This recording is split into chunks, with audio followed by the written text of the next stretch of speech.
اور جب حساب کتاب کا کام فیصل ہو چکے گا تو شیطان کہے گا جو وعدہ اللہ نے تم سے کیا تھا وہ تو سچا تھا، اور جو وعدہ میں نے تم سے کیا تھا وہ جھوٹا تھا، اور میرا تم پر کسی طرح کا زور نہیں تھا۔ ہاں، میں نے تم کو گمراہی اور باطل کی طرف بلایا تو تم نے جلدی سے اور بے دلیل میرا کہنا مان لیا۔ تو آج مجھے ملامت نہ کرو، اپنے آپ ہی کو ملامت کرو۔ نہ میں تمہاری فریاد رسی کر سکتا ہوں اور نہ تم میری فریاد رسی کر سکتے ہو۔ میں اس بات سے انکار کرتا ہوں کہ تم پہلے مجھے شریک بناتے تھے۔ بے شک جو ظالم ہیں ان کے لیے درد دینے والا عذاب ہے۔ جو لوگ سود کھاتے ہیں وہ قبروں سے اس طرح حواس باختہ اٹھیں گے جیسے کسی کو جن نے لپٹ کر دیوانہ بنا دیا ہو۔ یہ اس لیے کہ وہ کہتے ہیں کہ سودا بیچنا بھی تو نفع کے لحاظ سے ویسا ہی ہے جیسے سود لینا، حالانکہ سودے کو اللہ نے حلال کیا ہے اور سود کو حرام۔ تو جس شخص کے پاس اللہ کی نصیحت پہنچی اور وہ سود لینے سے باز آ گیا تو جو پہلے ہو چکا وہ اس کا، اور قیامت میں اس کا معاملہ اللہ کے سپرد۔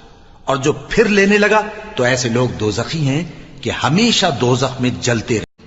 کہہ دو کہ اگر تمہارے باپ اور بیٹے اور بھائی اور بیویاں اور خاندان والے اور مال جو تم کماتے ہو اور تجارت جس میں مندی سے ڈرتے ہو اور مکانات جن کو پسند کرتے ہو اللہ اور اس کے رسول سے اور اللہ کی راہ میں جہاد کرنے سے تمہیں زیادہ عزیز ہوں تو ٹھہرے رہو یہاں تک کہ اللہ اپنا حکم یعنی عذاب بھیجے، اور اللہ نافرمان لوگوں کو ہدایت نہیں دیا کرتا۔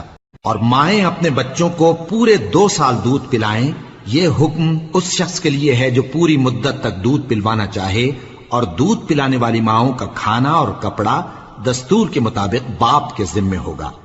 کسی شخص کو اس کی طاقت سے زیادہ تکلیف نہیں دی جاتی۔ تو یاد رکھو کہ نہ تو ماں کو اس کے بچے کے سبب نقصان پہنچایا جائے اور نہ باپ کو اس کی اولاد کی وجہ سے نقصان پہنچایا جائے، اور اسی طرح نان و نفقہ بچے کے وارث کے ذمے ہے۔ اور اگر دونوں یعنی ماں باپ آپس کی رضامندی اور صلاح سے بچے کا دودھ چھڑانا چاہیں تو ان پر کچھ گناہ نہیں، اور اگر تم اپنی اولاد کو دودھ پلوانا چاہو تو تم پر کچھ گناہ نہیں، بشرطے کہ تم دودھ پلانے والیوں کو دستور کے مطابق ان کا حق جو تم نے دینا کیا تھا دے دو، اور اللہ سے ڈرتے رہو اور جان رکھو کہ جو کچھ تم کرتے ہو اللہ اس کو دیکھ رہا ہے۔ اور جو شخص کوئی قصور یا گناہ تو خود کرے لیکن اس کا الزام کسی بے گناہ پر ڈال دے تو اس نے بہتان اور کھلے گناہ کا بوجھ اپنے سر پر رکھا۔ اے محمد صلی اللہ علیہ وآلہ وسلم، سورج کے ڈھلنے سے رات کے اندھیرے تک ظہر، عصر، مغرب، عشاء کی نمازیں اور صبح کو قرآن پڑھا کرو، کیونکہ صبح کے وقت قرآن کا پڑھنا فرشتوں کی حاضری کا موقع ہوتا ہے۔ اور بعض حصہ شب میں بیدار ہوا کرو اور تہجد کی نماز پڑھا کرو، یہ شب خیزی تمہارے لیے ایک اضافی عمل ہے۔ امید ہے کہ اللہ تم کو مقام محمود پر فائز فرمائے۔ اللہ اس گناہ کو نہیں بخشے گا کہ کسی کو اس کا شریک بنایا جائے، اور اس کے سوا اور گناہ جس کو چاہے گا بخش دے گا، اور جس نے اللہ کے ساتھ شریک بنایا تو بے شک وہ رستے سے دور جا پڑا۔ اگر تم بڑے بڑے گناہوں سے جن سے تم کو منع کیا جاتا ہے پرہیز کرو گے تو ہم تمہارے چھوٹے چھوٹے گناہ معاف کر دیں گے اور تمہیں عزت کے مکانوں میں داخل کریں گے۔ اور جس چیز میں اللہ نے تم میں سے بعض کو بعض پر فضیلت دی ہے اس کی تمنا مت کرو۔ مردوں کو ان کاموں کا ثواب ہے جو انہوں نے کیے، اور عورتوں کو ان کاموں کا ثواب ہے جو انہوں نے کیے، اور اللہ سے اس کا فضل و کرم مانگتے رہو، کچھ شک نہیں کہ اللہ ہر چیز سے واقف ہے۔